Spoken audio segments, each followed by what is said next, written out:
చారిత్రకంగా మనం పరిశీలించినట్లయితే అత్యంత ప్రాచీనమైనటువంటి భారతదేశ చరిత్రలో కూడా లలిత కళలను కవులను పండితులను ఎవరు పోషించారో అటువంటి మహారాజుల చరిత్రలో నిలిచారు.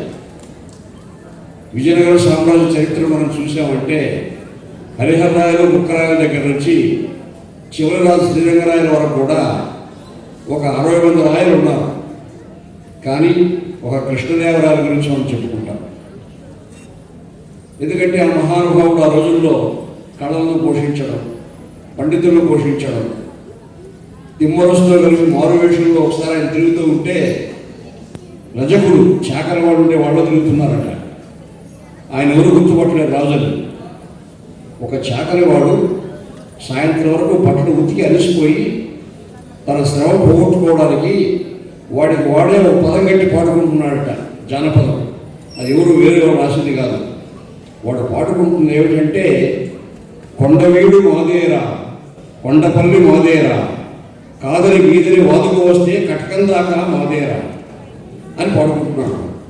అంటే అప్పుడు కృష్ణదేవరాయల రాజ్యానికి వచ్చి విజయవాడ వరకు జయించాడు. ఆ తర్వాత ఒరిస్సా వరకు జయించాలని ప్రణాళిక ఉంది ఆయనకి. అది వాడు అప్పుడే పాడుకుంటూ ఉన్నాడు. అది విని చలించిపోయాడు రాయల వాడు. వెంటనే అంతఃపురానికి వెళ్ళి మరి ముహూర్తం పెట్టే సిద్ధాంతులు పిలిపించి కళింగ దిగ్జయంత్ర యాత్రకు ముహూర్తం పెట్టండి, యుద్ధానికి బయలుదేరాలన్నాడు.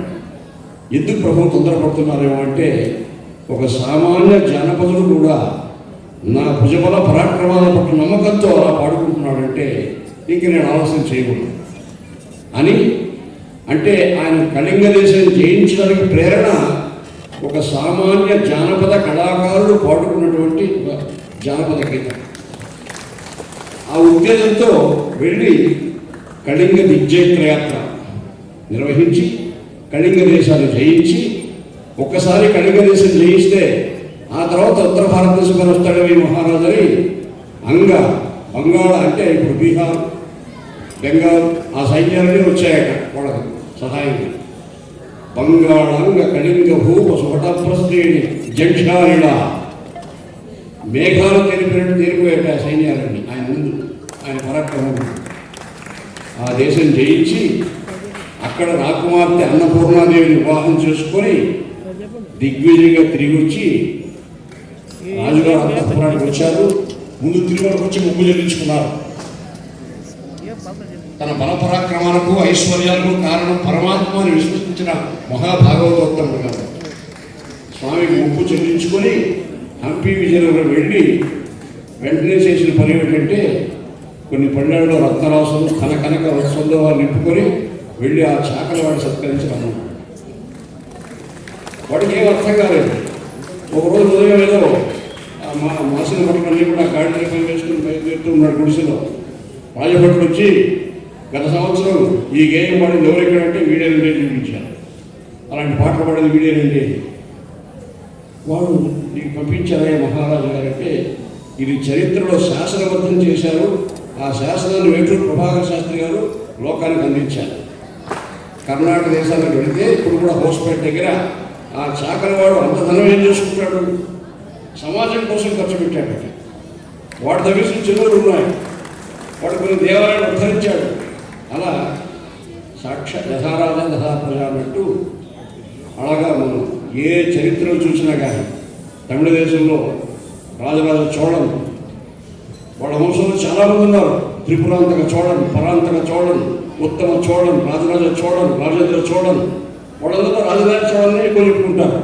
ఎందుకంటే ఆయన స్వయంగా కవి కళాకారులను పోషించాడు, పండితులను పోషించాడు. అలాగే ఇప్పుడు మాకు ఈవో గారు పెద్ద అండదండగా ఉన్నారు, పెద్ద దిక్కుగా ఉన్నారు.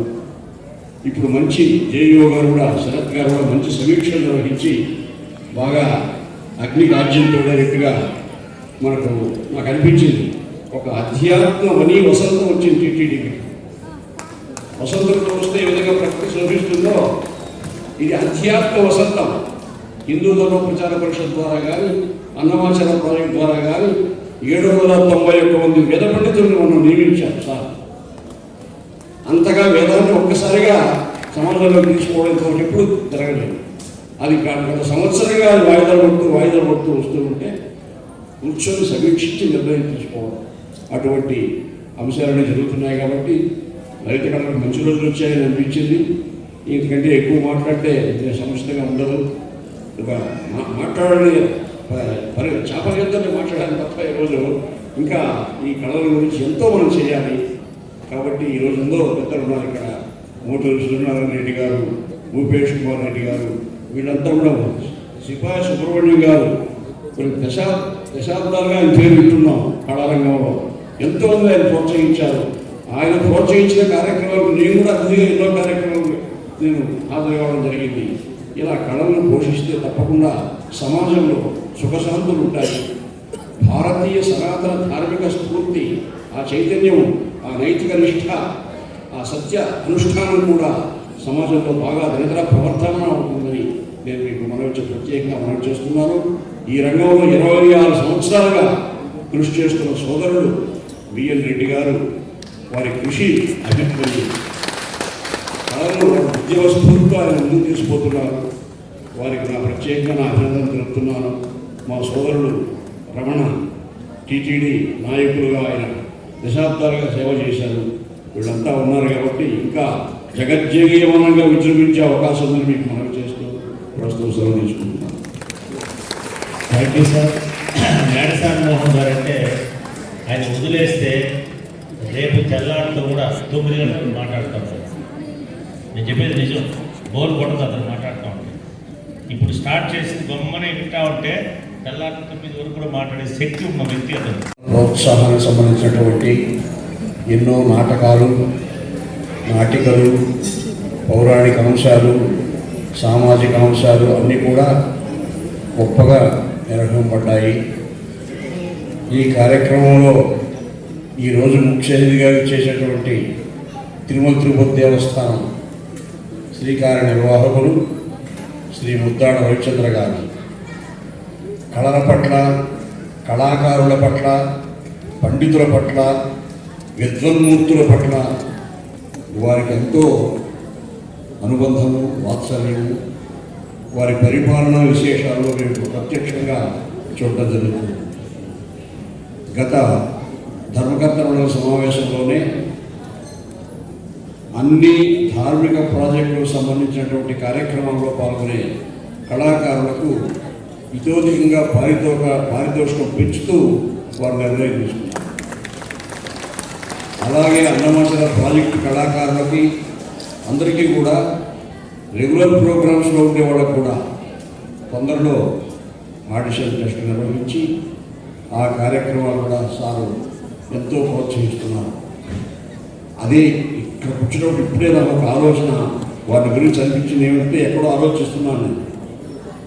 సాక్షాత్ సరస్వతీదేవి ఒక తెలుగు తల్లి ముద్దు బిడ్డగా ముద్దాడదగినటువంటి వ్యక్తి ముద్దాడ రవిచంద్ర గారు. అదే ఆయన ఇంటి పేరయ్యింది. అంటే సరస్వతీదేవికి ఎందుకంత వారు అవసరం అంటే ఆ సారస్వతాన్ని, కళల్ని ప్రోత్సహిస్తున్నారు కాబట్టి. చారిత్రకంగా మనం పరిశీలించినట్లయితే